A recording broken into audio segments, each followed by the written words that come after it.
پہلی تو آپ نے ایک بات کہی کہ سالڈ ریزنز بھی غصے کے ہوتے ہیں، ہمیشہ نہیں کہ غصہ بلا وجہ ہوتے ہیں ہم، اور یہ زندگی مسلسل جو ہے اس بات کا نام ہے کہ ہم ان تمام وجوہات اور بے وجہی کے درمیان کس طرح توازن قائم کر سکتے ہیں. ون تھنگ تو غصہ ہے کیا؟ بس ہمیں اللہ تعالیٰ نے، ہم انسان، ہم بیک وقت ایک ٹائم پہ ہم لوگ، ہمیں کچھ صفات ملکوتیہ بھی شامل ہیں، فرشتوں کے صفات بھی ہیں، اور صفات حیوانیہ بھی شامل ہیں اینیمل کنگڈم سے، وہ صفات جو جانوروں میں اللہ نے رکھی ہیں. کیونکہ ہم ان دونوں، ہم میں روحانیت بھی ہے، ہم جسم کاغذ کا جو، ہم ایک بشریت والا تقاضا بھی ہے، ہم حیوان ناطق ہیں، ہم بولنے والا حیوان ہے، تو ہم میں ایک اینیمل صفات بھی موجود ہے ان میں.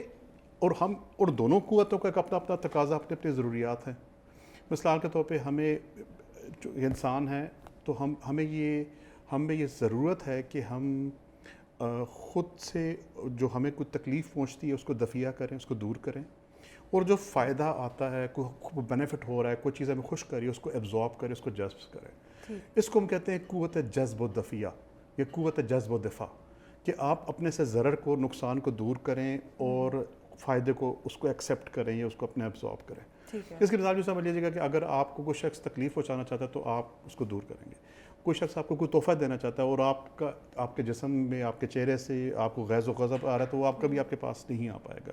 ان دونوں قوتوں کا بیلنس ہمیں اللہ تعالیٰ نے رکھا ہوا ہے. غصہ قوت دفاع کے لیے بیسک ہے، بنیاد ہے. آپ یہ سمجھ لیجیے کہ اس کو ٹریگر کرتا ہے، اس قوت کو دفاع کرنے کے لیے، اس کو آپ کو تکلیف پہنچنے کے لیے اللہ نے ہم میں ایک صفت رکھ دی. اگر یہ آل ٹوگیدر ایبسنٹ ہوتی تو کبھی بھی ہم اپنے آپ کا، اپنے بچوں کا کسی ظلم سے، کسی چور سے، کسی ایسی چیز کا دفاع نہ کر پاتے. تو یہ قوت ہمیں اللہ تعالیٰ نے اس لیے رکھ دی. اس کی مختلف فارمز ہیں، اس کے مختلف ویریئنٹس ہیں. تو پہلی بات ہے کہ اللہ تعالیٰ نے قوت رکھی ہم میں، اور اللہ تعالیٰ نے اور بہت سی قوتیں رکھتی، لیکن اس کا یہ مطلب نہیں کہ ہم ہر قوت کو بلا ضرورت، بلا ہر ایری جگہ پہ استعمال کریں گے. دا فرسٹ آنسر ہے کہ یہ ہم پہ ایک ہماری انسانیت کا ایک حصہ ہے.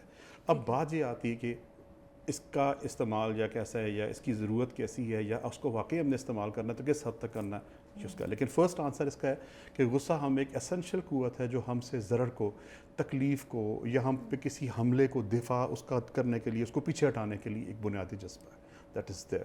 اس کو ایکسیپٹ کرنا ضروری ہے کہ یس اٹ از دیئر.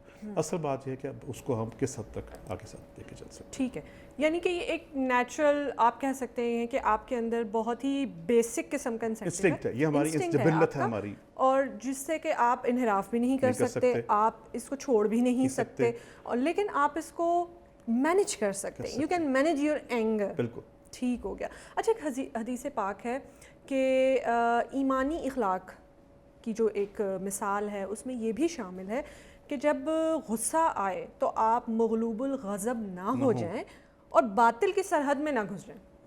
تو یہ مغلوب الغضب اور باطل کی سرحد، تھوڑا سا مجھے اس کو بھی ڈیفائن کیجیے گا. تھوڑا سا اس پہ یوں کی بات کر سکتے ہیں کہ مغلوب الغضب سے مراد ہے کہ جب ہمارا غصہ ہم پہ غالب آ جائے.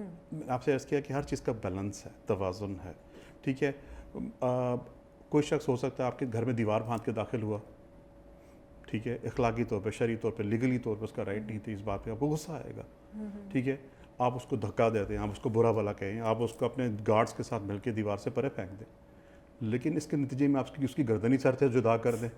ٹھیک ہے، اس کا مطلب کہ آپ غضب سے، اپنے اینگر سے اتنے مغلوب ہو گئے کہ آپ کو سچ کی اور غلط کی، حق کی اور باطل کی تمیز نہ رہی. آپ کے ذہن میں لائنز ختم ہو گئیں کہ کس، مثال کے طور پہ آپ کی گاڑی کسی شخص نے مار دی روڈ پہ، بمپر تھا 4000 روپے کا، آپ کا نقصان ہوا، آپ نے اس کی جگہ اس کو اتنی پھینٹی لگائی کہ وہ شخص بیچارہ ہاسپٹل میں ICU میں چلا گیا.